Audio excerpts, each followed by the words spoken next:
ពីដើមគេតែនិយាយថាធ្វើជាមនុស្សស្រីវិលចង្ក្រានអត់ជុំទេតាមពិតបើសិនជាគិតឲ្យសពទៅធ្វើជាមនុស្សស្រីពិតជាវិលចង្ក្រានអត់ជុំទេអ្នកទាំងអស់គ្នាបានអីជុំបើសិនជាមួយថ្ងៃចេះតែរនឹកឃើញធ្វើនេះធ្វើនោះឲ្យតែឃើញរបស់សល់នៅផ្ទះគឺថាអត់បានតែម្ដងថ្ងៃមុនខ្ញុំបានបង្ហាញជូនអ្នកទាំងអស់គ្នាពីរបៀបនៃការធ្វើបង្អែមចាបបរត្នោតណាចាហើយក៏សល់អង្ករដំណើបចារៀងសមល្មមដែរនៅឃើញថាចង់យកមកច្នៃធ្វើជានំខ្មែរមួយមុខ ចាញ៉ាំណាអ្នកទាំងអស់គ្នានិយាយទៅគឺថាឲ្យតែមានអង្ករដំណើបឬមួយក៏របស់របរដែលសល់ដែលអាចច្នៃធ្វើជាបង្អែមជានំចំណីបានគឺថាអត់រំលងអត់ចេះទំនេរតែម្ដងអញ្ចឹងមិនថា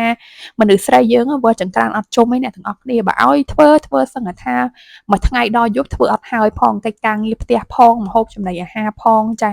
អញ្ចឹងឥឡូវនេះខ្ញុំបានធ្វើការលាងសម្អាតអង្ករចាហើយត្រាំចោលប្រហែលជា3ម៉ោងណាអ្នកទាំងអស់គ្នាហើយបន្ទាប់មកគឺខ្ញុំបានចាកាត់ស្លឹកតយប្រហែលជា5-6ស្លឹកដើម្បីក្លុកយកពណ៌អ្នកទាំងអស់គ្នាគឺថ្ងៃនេះនឹកឃើញថាចង់ធ្វើនំទ្រាបញ៉ាំហើយជាធម្មតានំទ្រាបហ្នឹងគឺយើងតែងតែមានពណ៌ធម្មតាដែលគេកូរជាមួយនឹងស្ករត្នោតតែតែដោយសារតែថ្ងៃនេះខ្ញុំចង់បាននំពណ៌រាងស្អាតក៏ខ្ញុំបន្ថែមជាមួយនឹងស្លឹកតយ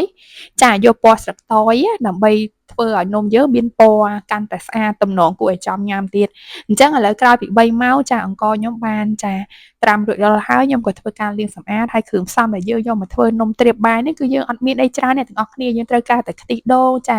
សាច់ដូងខ្ចីស្ករត្នោតល្ងហើយនឹងស្លឹកតយអ្នកទាំងអស់គ្នាហើយនេះគឺជាតារ៉េនដែលខ្ញុំបានទិញពីថ្ងៃមុនហើយខ្ញុំក៏ទុកបង្កកខ្លះគ្រាន់តែធ្វើជាបង្អែមជានំចាដើម្បីបង្កើនរសជាតិណាចាឥឡូវខ្ញុំក៏បានយកស្លឹកតដែលខ្ញុំបានក្លុកយកពណ៌អំបាញ់មិញហ្នឹងយកមកចាក់ចូលទៅក្នុងបាយដំណើបដែលយើងបានត្រាំរយៈពេល3ម៉ោងហើយអ្នកទាំងអស់គ្នាដើម្បីធ្វើការចំហុយ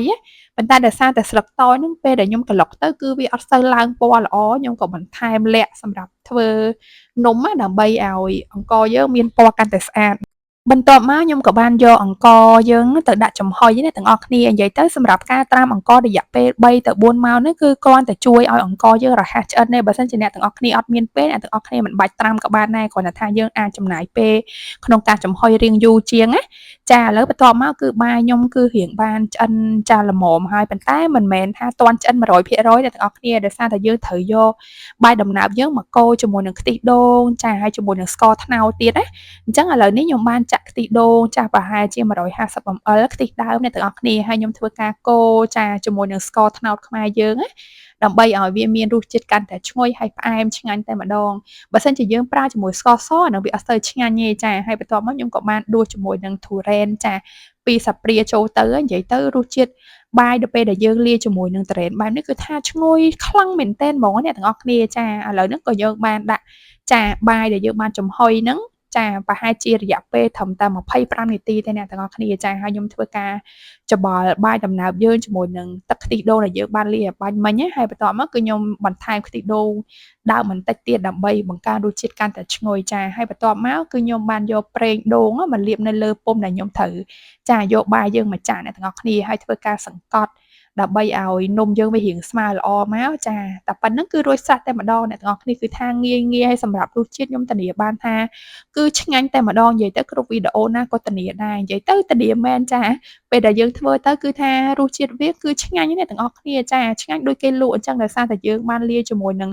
ចាផ្លែធូរ៉េនទៀតណាគឺបង្កើនរសជាតិឲ្យនំយើងហ្នឹងគឺកាន់តែឈ្ងុយឆ្ងាញ់មែនទែនហើយសម្រាប់នំទ្រាបបាយនេះគឺជានំមួយមុខដែលខ្ញុំចូលចិត្តចាហើយក៏សម្រាប់អ្នកទាំងអស់គ្នាខ្ញុំជឿថាអ្នកទាំងអស់គ្នាក៏ចូលចិត្តសម្រាប់នំខ្មែរយើងមួយមុខនេះដែរសម្រាប់រសជាតិហ្នឹងពេលដែលយើងញ៉ាំ ចារោយជាមួយនឹងសាច់ដូងខ្ចីឲ្យរាងច្រើនបន្តិចមកហើយយើងបន្ថែមជាមួយនឹងល្ងដែលយើងបានលីងណាចាហើយធ្វើការបុកវាឲ្យរាងម៉ត់តិចមករោយពីលើសាច់ដូងចាគឺថាញ៉ាំមួយម៉ាត់ប៉ះសាច់ដូងប៉ះល្ងគឺថារសជាតិអែមខ្លាំងមែនតើណាអ្នកទាំងអស់គ្នានិយាយទៅអាហារនំខ្មែរយើងគឺមានច្រើនមុតច្រើនយ៉ាងមែនតើដែលមានរសជាតិឆ្ងាញ់ណា